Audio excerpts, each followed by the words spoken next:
Leo's 82 years, and I hope everybody's thinking there. One of the daughters said we got a lot of Leoisms there. I think they're posted up on the wall. Some of you are probably received those Leoisms.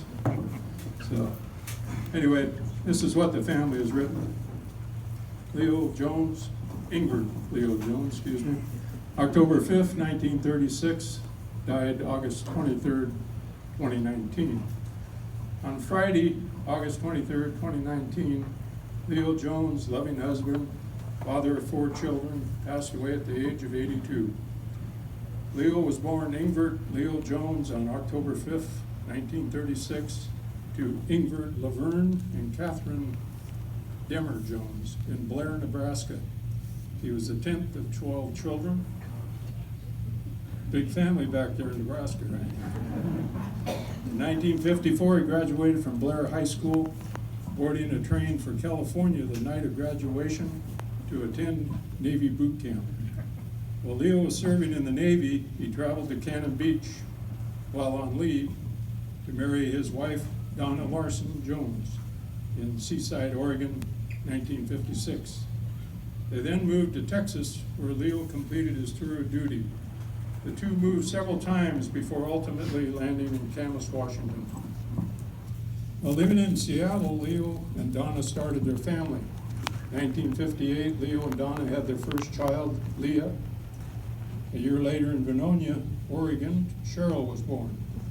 Kevin arrived in 1963 while they lived in Camas.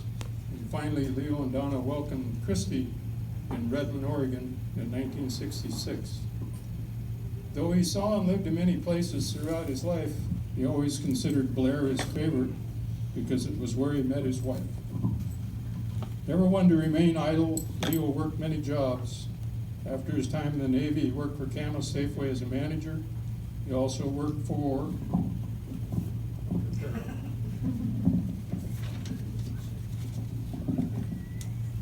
Evergreen Distributing as a driver, then later as office manager. His love of sports manifested in his time umpiring baseball and refereeing football, and he was inducted into the Evergreen Football Official Association Hall of Fame in 2015. The officials' room in Doc Harris Stadium at Camas High School is also named for him. And last night at the football game, I found out, I didn't go, Camas won, yay, that they announced at halftime or during the game that Leo had passed, and maybe that's how some of you are aware of today. But it was a good honor for him. Leo was a lover of all things sports and sporting. Loved to spend his time hunting, fishing, and watching sports. Leo and Donna enjoyed spending time on the Washington coast, clam digging, fishing, and beachcombing.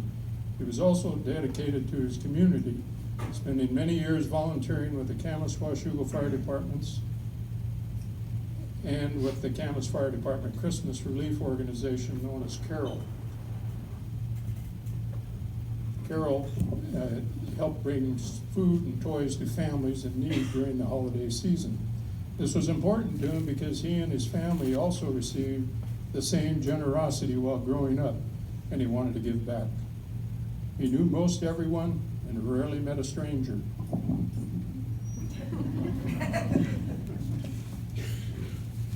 If somebody's here that don't know Leo, you're in the wrong place. Of his hobbies and interests, he most cherished his family and the time he spent with them. No grandchild escaped any encounter with him without a new nickname, and his teeth never failed to make an appearance. Holidays like Thanksgiving, Christmas, Easter, the 4th of July were always lively thanks to his antics. He particularly enjoyed playing Santa for his grandchildren and others. He was known for and will be remembered by his quick wit, his comedic, kind, and generous spirit.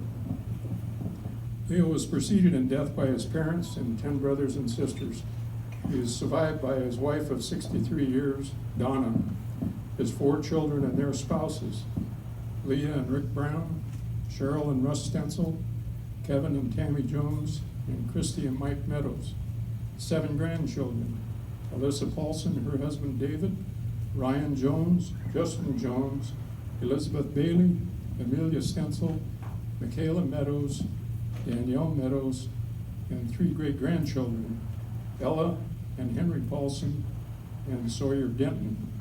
His sister and her husband Betty and Bob Mercer, his sister-in-law Phyllis Jones, and several nieces, nephews, grandnieces, and nephews.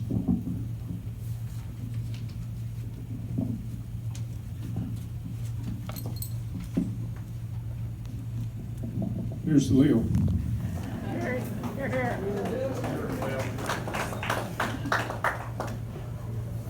In talking with the family, we found out some interesting things that we didn't know. My wife and I went there Thursday night and thought, we might be here for an hour, but a few beers, a little later, we left, but we had a world of information. Some we can't repeat. But in regards to his nicknames for the kids, and if I mess up these names, I'm sorry. Alyssa Lou was Lizzie Lou. Ryan is Rye Guy. Justin is Justin Time and Bustin' Justin.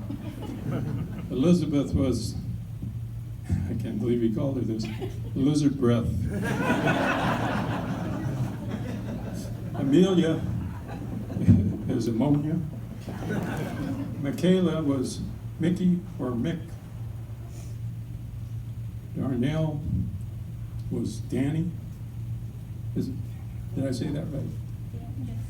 Ella, Daniel, okay. Ella was Ella Bella, funny fella. And Henry was Hank. And he also had a nickname for his wife. And it seemed like every function, like when we were in the fire department, or anytime there was a get-together and he was there, and it was time to go, it was, come on, mother, time to go home. Cheryl is Cheryl, Baby, Sherry, and Sissy. And they just said, before I got this paper, his granddaughter said that in school he was known as Lippy. Go figure.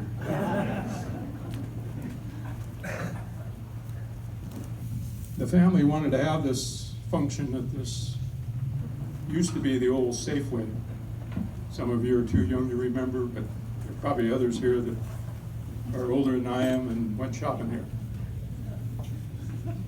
When we sat down with the family, Kevin brought us a beer, and he come over to my wife and he says, "You must be the grape lady." And she just, yeah, I'm the grape lady.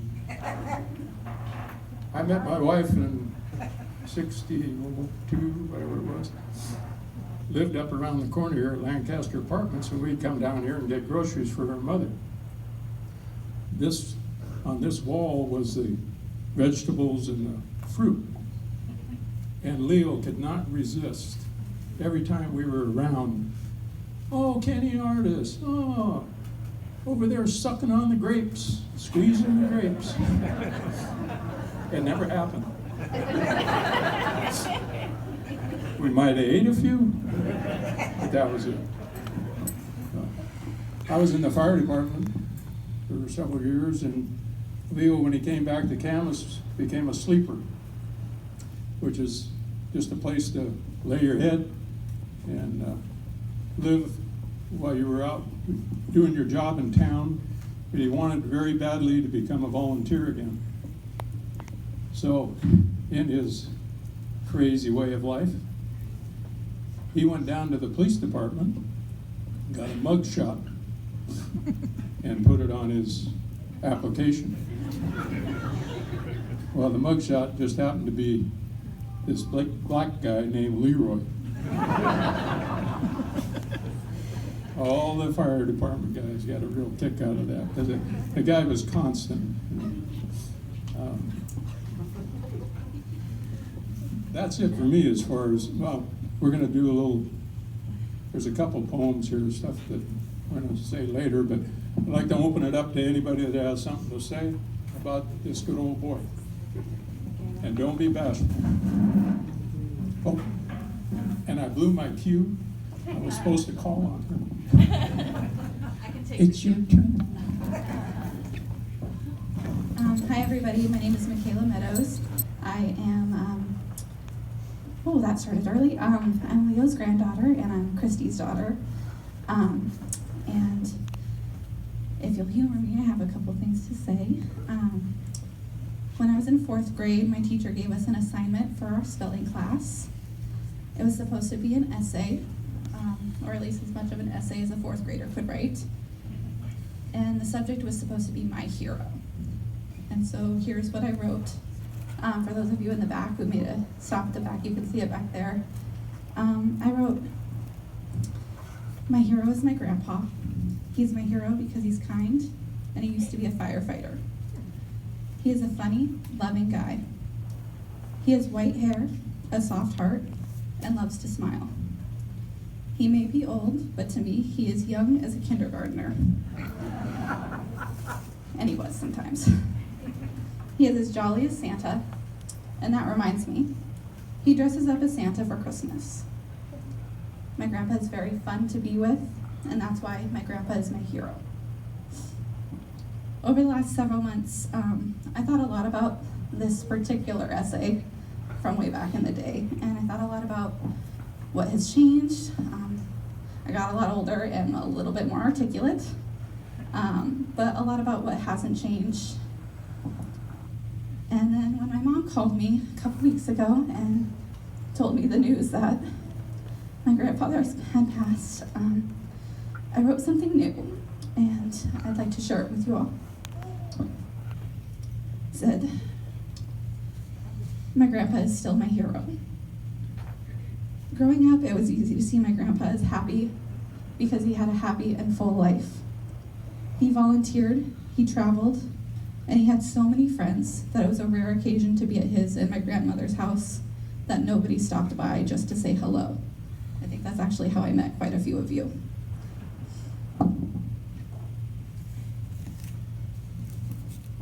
He loved his family, and we loved him too, even when, and maybe even especially when, he took out his teeth and chased us with them, or made up funny rhymes with our names in them that were maybe kind of mean, but they were also pretty funny. He and my grandmother taught all of us what it truly means to love one another and be in it for the long haul. In the last several months, life wasn't really easy for my grandpa and our family. But even so, when things got hard, my grandpa reflected on all he had. He spoke about his good life and all the people he loved along the way. Even though he was in pain, every night before he went to bed, he knelt beside his bed to pray and give thanks for the life that he lived and loved. Even in his final days, he was still funny and he was still loving. His hair was still white and his heart was still soft. And through the pain, he continued to smile and make the rest of us smile and laugh. Even though it hurt us to watch his time grow shorter, he was still fun to be with. I only ever knew one grandpa, but it never really bothered me because as far as I was concerned, I had the best one. I am so lucky to be Leo's granddaughter and to have had him for as long as I did. A lot of people aren't quite that lucky. I think we're all lucky to have had him for as long as we did. And even though I'm devastated that he's gone, I prefer to think of the world not as worse for him having left it, but as better for him having been in it. We'll miss him. Your dad was truly one of the kind. He and his jokes will be missed terribly. And then we had a special post from Rich Birdsell. Gone but not forgotten. Rest in peace, Leo Jones. Longtime cook for Northern Rockies Outfitters. More importantly, he was a dear friend. More than a friend, he was family.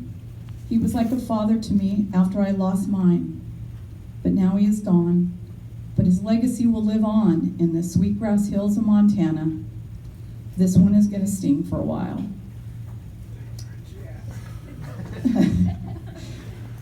When your father dies, you may remember the words people say, but you will certainly remember their kindness. And we've seen a lot of that. Thank you. When your father dies, you'll think of all the things you meant to say, to ask, things you may have said and asked a million times, but you'll want to say them just one more time. When your father dies, you'll worry about your mother, who you're likely to learn is more resilient than you gave her credit. You will see her in a different light, from a different angle. You'll see more clearly what a strong bond they had and continue to have. When your father dies, you have to adjust to your place in the world and in your family. You take to noticing how much you're like him. It's not always good. But part of him is always with you. Now I'd like to read the poem, Shifting the Sun. When your father dies, say the Irish, you lose your umbrella against the bad weather. May his sun be your light. When your father dies, say the Welsh, you sink a foot deeper into the earth. When your father dies, say the Canadians, you run out of excuses. When your father dies, say the Indians, he comes back as your thunder. When your father dies, say the Russians, he takes your childhood with him. When your father dies, say the British, you join his club you vowed you never would. When your father dies, say the Armenians, your sun shifts forever, and now you walk in his light. And I think that's perfect, because Dad was and is our light, and our umbrella in a storm, and yes, even our thunder. And we look forward to hearing more Leo stories, because there's probably not anybody that ever met Leo that doesn't have a Leo story. But thank you all for being here. It means a lot to us.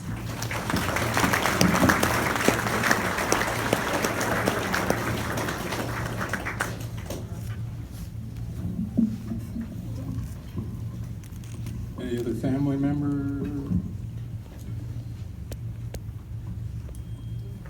Okay, it's open to the public. Come on, somebody's got something to say. There we go. Our refereeing of Got it. football games, I was from Washougal, across the river. So somebody else said, "What are you doing here anyway?" Well, I first met Leo, really met him, was that Bob Gabriel. Helen and Bob were good friends of theirs.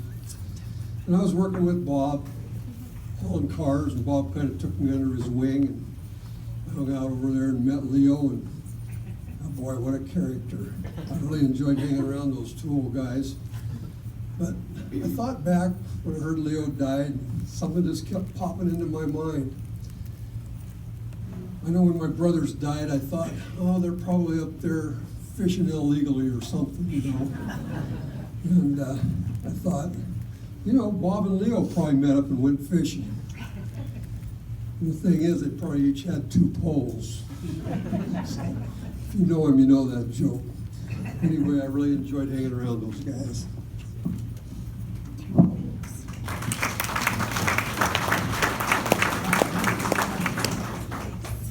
Come on, this is a stand-up show here. There we go. Before we go too far, the family, you're one of them. Would love to thank Brooks Cooper, David Thornton, Eric Lindy, Kyle Hall, Rich Birdsell, Jerry Jones, and the Tolkas kids. Everybody was important to Leo, with these guys as kids growing up when they had hair.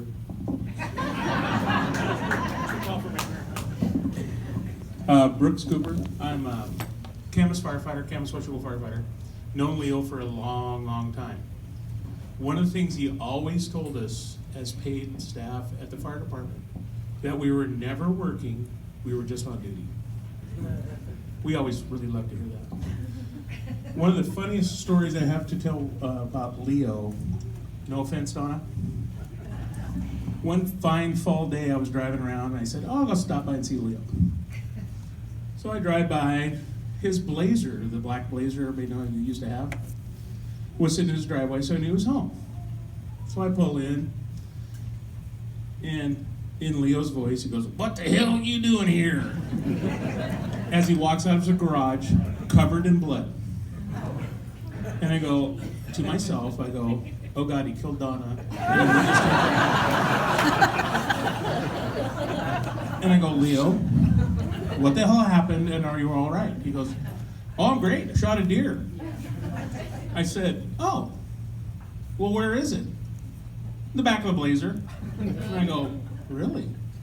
So we open the Blazer, and here's this beautiful 3x2 blacktail buck, all gutted. And he looked really happy that I showed up because I think it was laying on one of Donna's good outdoor clay tablecloths. He didn't want to get any blood on the Blazer. So we wrestled the deer out of the truck, hung it up, we started skinning it, and all Leo could do is laugh because he had shot Ryan's deer. And he knew Ryan was going to be super mad because he was supposed to take him up to the property that night to shoot that deer. But it just happened to pop out and he just shot it.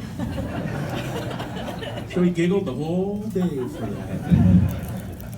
Another time I had to lock Leo in my boat cabin because every time we'd get a fish, he'd grab the pole too quickly and jerk the bait right out of his mouth. And I go, Leo, get in the cabin. Well, God damn it. In Leo's voice, he would laugh and say, and giggle. And then the illegal fishing with Bob Gabriel. I did hear a story once that they were anchored up by Reed Island, and they didn't recognize the boat that was coming towards them, but it was the game department. So they cut 4 of the 6 poles lines they had out with 2 of them. And as they pulled up, as the guy's yelling at them, not to cut the lines. And unfortunately for Leo and Bob Gabriel, that whole ball of line hooked one of the other poles, and they had to reel it all in. He goes, huh? Leo looks at the game warden and says, wow, I'm a lucky man. Look at all the gear I just got.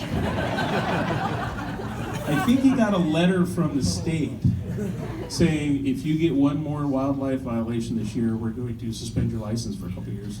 So he was pretty close to being okay. Now, my family is sitting at the beach table, and I did notice some clam pictures. I believe most of those clams were the one Donna had in her boots, or Leo had in her boots. They may have caught a few more than usual, every once in a while. Everybody thinks mom is nice, don't they? Yeah. But always fun. Leo is a very generous man. He had a huge heart. He will be sorely missed. I went And like to in my race dad class? driving a truck there. Leo was the office manager, and unfortunately, I'm not the speaker. That my dad was a real good public speaker, but I didn't quite get that from him. But I'll try to tell this little story about Leo. That I started driving a truck there, and he walked behind me in the morning when I was getting ready for my work and tipped my hat off my head. And said, "Good morning, boss. It's Sonny." And so he was always teasing me, giving me a hard time, keeping me in line. And I mean, my sisters always told me they worked in the office with him, and he, every day the same joke all day long. Every time somebody picked up the phone, they'd hear that same thing, but we all sure thought the world of him. He was great inspiration to us all, always made it fun to work with him, and looking out for everybody that worked with him. The guys in the warehouse just, loved him because he looked out for them all the time. And we sure miss him. You had the pleasure of marrying his Thanks. daughter. Yeah, I had that too. I don't know if any of you ever rode with Leo, but he had a left foot. There was one time he took me up to West Clegatat, and I had a tag up there. And on the way back, I had my pistol sitting on the front seat. It was a Thompson Center Contender. I don't know if any of you are familiar with that, but it's a big single shot pistol. Beautiful, actually. On the way back through Bonneville, we were talking and shit, and I looked over and I said, Leo, you're doing about 70 miles an hour. It's only 50 through here, 55. Sure as shit, here comes a cop.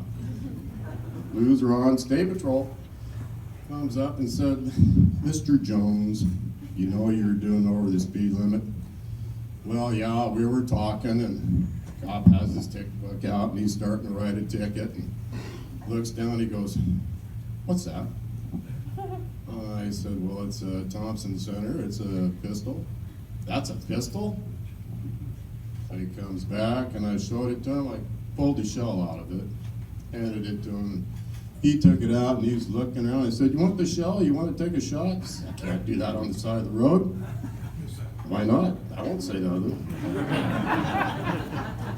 He looks it all over, and he goes, "What was that again?" I said, "It's a Thompson Center 30-30 single shot pistol."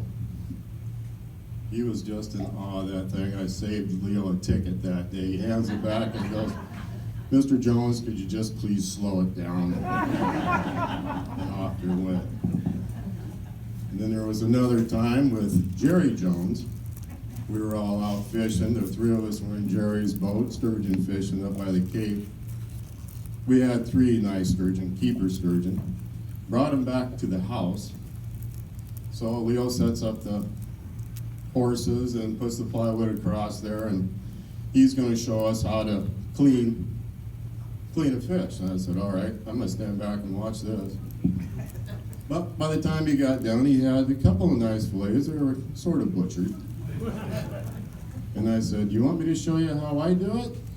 So me and Jerry's standing there, and you just fillet them right down the bone until you get to the belly, and you just cut them off and strip off the meat and stuff and fillet it out. He goes, "Well, Jesus Christ, why did you let me butcher this goddamn thing when you could have done it right there?"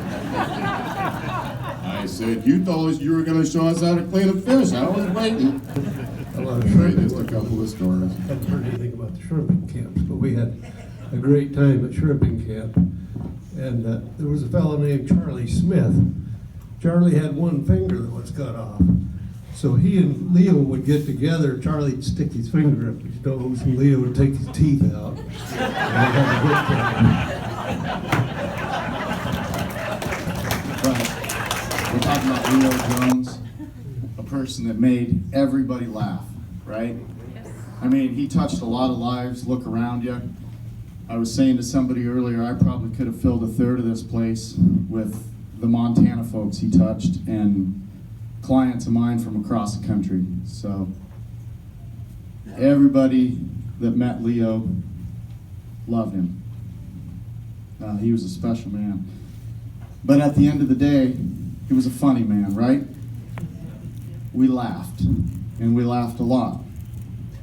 You talk about Leo, you're going forward. When we think of Leo and tell Leo stories, there's going to be a lot of laughter. Leo might be gone, but his legacy will live on a long time with the people that knew him. I've known him for 45 years probably. I don't want to... Before you were born? You know, he started off as my best buddy's dad, and by the end of it, he was more than that to me. He was a very special man. He was my earliest memories of Leo were he was coaching baseball, and of course, umpiring, refereeing. He was loud. Leo was a loud man. That didn't serve him well when we were hunting. I'm gonna miss that. I'm gonna miss calling Leo up and saying, "Leo, what you doing?" "Talking to you." That's what he always said. "What do you want?" No, he was perfect for being a referee and a coach because he was loud. Everybody heard him, right? When he was on the football field refereeing, you heard him. I recall him coming up to me on the football field and saying, "Bertzel, next time you hold that guy, I'm going to have to throw the flag, so quit holding it." And I was thinking to myself, well, that's the only way I'm going to stop that guy. So, he became our camp cook, he and Donna, for many years. I want to thank Donna for letting him come and cook for me, but I feel like she would have thanked me for taking him. So, I think 15 or 16 years he was with us, and you for several of those. We started in New Mexico and ended up in Montana. And again, we always say it, but everybody that came in contact with Leo loved him. And I remember those early years on a big ranch that we hunt over there, and we ended up building a big camp. We're still there. That was 18 years ago, 19 years ago. And the old cowboy that owned the place was a very quiet man. Very quiet man. And I remember thinking, oh, I wonder what he's going to think of Leo. Anyway, he and Leo became best buddies. Complete opposite type personalities, but they were best friends. Walter left us about 10 years ago, and I got a picture of Walter on the main lodge wall, and I got a spot for Leo right next to it. But boy, the stories. I mean, you might want to get a beer, because if I was going to tell all the stories, it would take a while. But there was a lot of them. He wore that Nebraska hat with the N on it. Leo, what's that N stand for? Knowledge.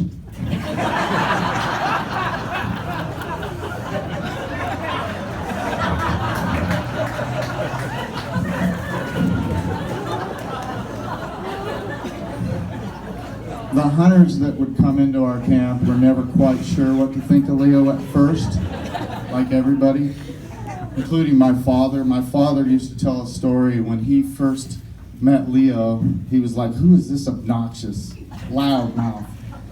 They ended up becoming great friends, best friends. They traveled to Montana all the time. My dad thought dearly of him. One story comes to mind. Well, I gotta be careful. I actually, I thought, well, if I do get up and talk, I got a list of jokes, and I kind of went through the list of jokes and went, well, yeah, no, probably better not. We'll leave those ones alone. But one of the things he used to say, we had at our camp, we had cabins, and each cabin has 2 twin beds in it.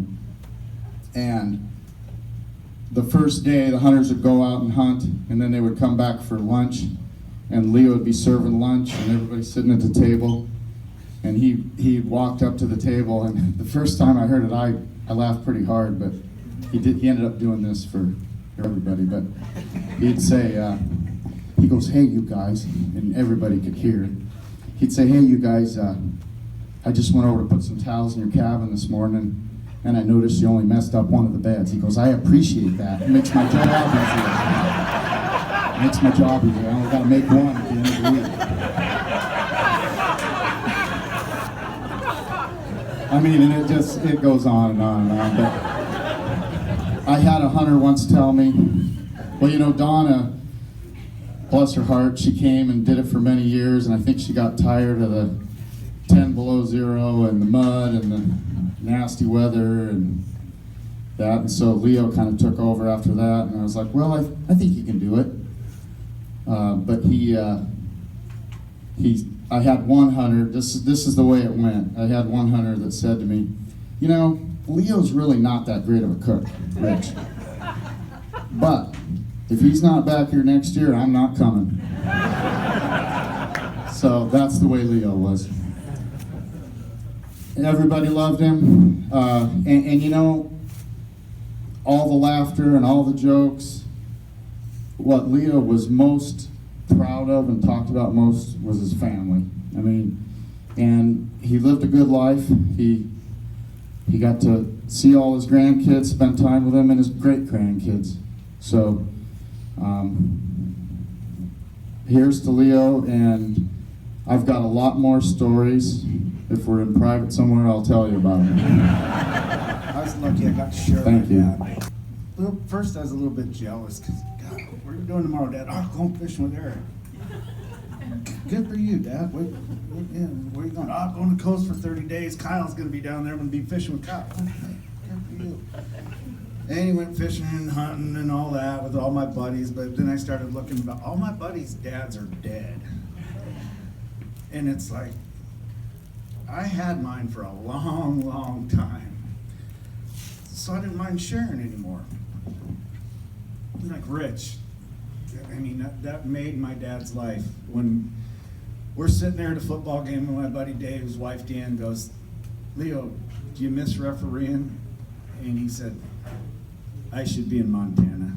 And that is not what I expected, but I really, I didn't write anything down. I should have had this better plan, but I just appreciate all those guys taking time with my dad because he thought he was taking care of them. It wasn't that way. Trust me. Thank you guys. I really appreciate you taking care of Leo, and he was pretty generous. We didn't have to buy many burgers or Bud Lights, did we, Rich?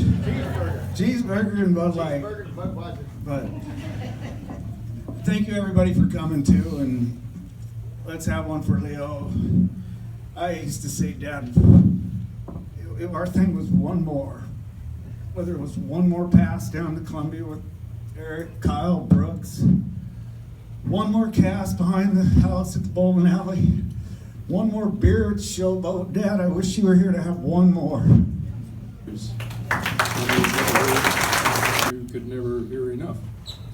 There will be sorrow, there will be celebration, but most of all, there will be love. That kind of love never ends. Somebody was very sweet.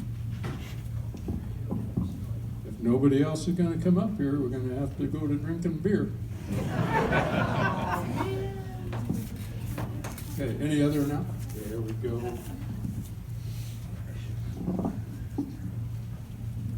Hang on.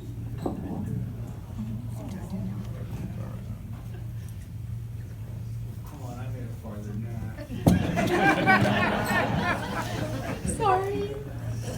Okay, I'll hold it together. So I'm Leo's youngest granddaughter, and I'm Christy's youngest daughter.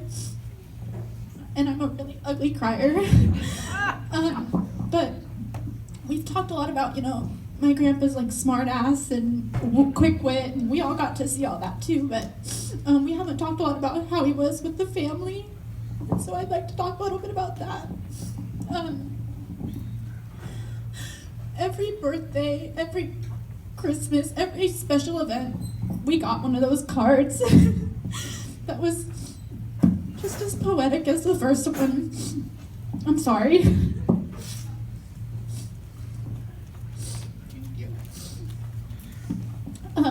And I mean, that continued until Grandpa learned how to text. And then we got one of those messages every day. But I remember making my grandpa a Facebook page, and he was like, I am never going to use this. And he used it every day.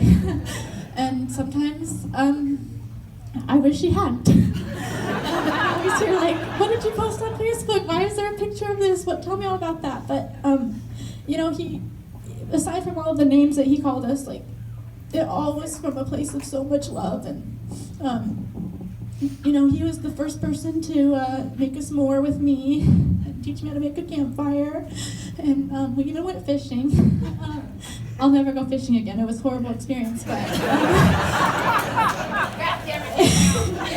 my Barbie fishing pole didn't survive. It was quite tragic, but and he also, just like my sister said earlier, he taught at least me a lot about what it means to love. When I was younger, we moved away from, a little farther from the family, so that meant that whenever we would come to visit, we would stay with my grandparents. And since staying with them, we got to see all of the nighttime routines. That meant my grandpa would go to bed and he would always kiss the dog first, but then he would kiss grandma. And every time he would say, it didn't matter if it was too late for him and he was ready to go to bed, or if he was tired, or if he had an early morning the next day, didn't matter what it was, he always would go to grandma and give her a kiss and say, love you, mother, I'll see you in the morning. And that just, I mean, who can say that they got to experience that from their grandparents? And especially the last 3 months, you know, as stuff was kind of getting a little harder for him and for our family, it still didn't stop. And that's just truly like who the man my grandpa was. And I just want everybody here to know that. Like, yes, he was such a smart aleck and had such a quick wit and everything, but he was such a family man, and he was truly the anchor of our family. And it didn't matter if, you know, I was graduating high school and my sister was graduating college. He was just as excited for every single person in this family as the next, and it truly didn't matter. Every single accomplishment was just so important to him. And that just will be forever what I remember of him, aside from, you know, him calling me Danny, and every time I would walk in the room, him rolling his eyes and say, "What the hell are you doing here?" So thank you everybody for coming, and it really means a lot to me and to my entire family, so thank you. Sorry for crying.